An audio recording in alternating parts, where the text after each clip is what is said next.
Often, in the comments under our videos, people who bought real estate not through our company complain that, in the end, they have to pay several times more. I completely understand this situation. You turned to a realtor who was interested in showing you a price lower than it actually was. He didn't tell you about the additional expenses, and you chose him because he showed you a lower price than we did, the real price. Be sure to watch this video until the end. At the end, I'll tell you exactly what you need to do. So that you don't get deceived, let's break down this list of expenses into two parts for convenience. Expenses when purchasing and expenses for maintenance.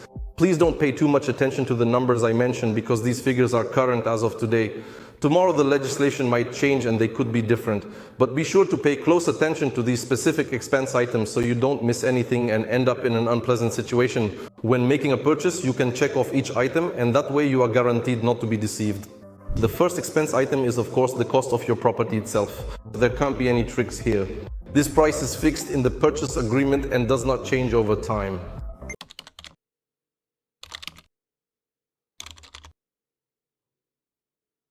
No, I just can't imagine that happening.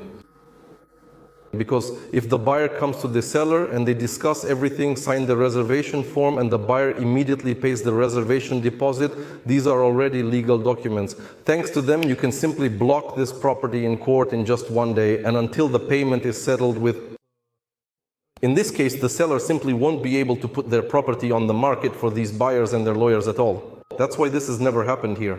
I've never heard of such stories and they just don't make any sense. Next, a stamp duty of 0.5% of the property's value. The next important item to consider is the value-added tax, or VAT, which is calculated at 5% of the property's overall value. Following that, you will then pay a title transfer tax, amounting to 12% of the property's total value.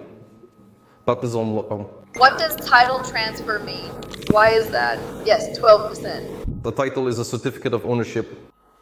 Ultimately, the developer who builds the complex divides the certificate of ownership for the land plot into many certificates for each individual apartment.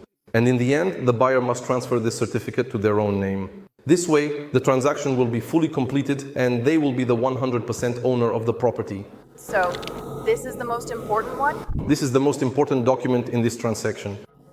If you are buying a property on the secondary market, in most cases you will also pay the corporate tax either in full or in part.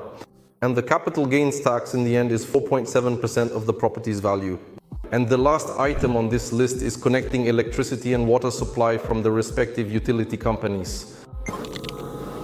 This depends on the municipality, on the specific situation, whether the person is buying a new property or a resale, so the amounts can vary depending on the particular transaction. It's very important not to overlook this. And when signing the reservation form, be sure to ask the seller how much this will cost so it does not come as an unpleasant surprise because the amount could be more than 10,000 Turkish lira. The second part of our list is the costs of maintaining the property. It's also better to know about them in advance so you don't get an unpleasant surprise in the form of large additional monthly or annual expenses. Well, first of all, you need to pay for the maintenance of the property, regardless of whether it's a standalone property or one located in a complex. One way or another, if there is a pool or a garden, they require upkeep. The second is paying utility bills to the municipality for water supply, street lighting, street cleaning, and garbage removal. The next item is paying electricity bills. The cost of electricity can be very low or very high, or if you have solar panels installed, you might not pay anything at all. In fact, the government might even owe you. Again, this depends very much on the specific property. We explain all these details in great depth to our buyers, even before they have chosen a specific property and paid even a single cent for it. Please feel free to contact our staff for a free consultation. All the details are in the description of this video. You can also visit our website where there is a lot of useful information on this topic.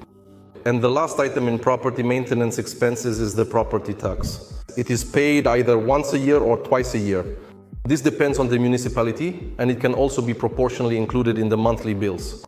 This is a very small amount, about 10 euro cents per square meter per year. So you could say that this tax is almost negligible. But still, it's important to keep this issue under control and pay it on time so that no debt accumulates and no penalties are charged.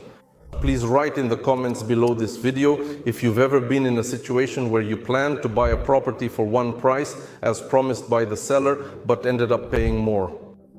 And now I'll tell you how to avoid this and protect yourself from possible losses and fraud. First of all, only work with a licensed real estate agency.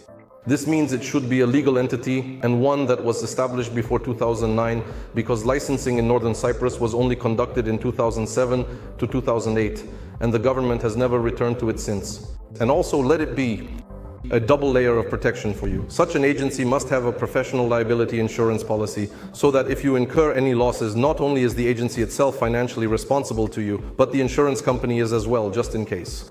By the way, our company is exactly such an agency. We have been operating in the market since 2004.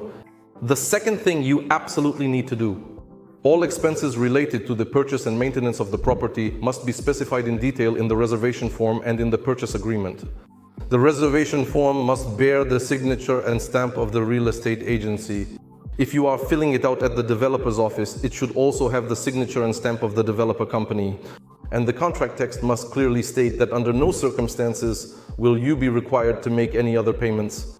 Moreover, the reservation form must be signed by the real estate agency and, if involved, the developer before you pay the reservation deposit for the property.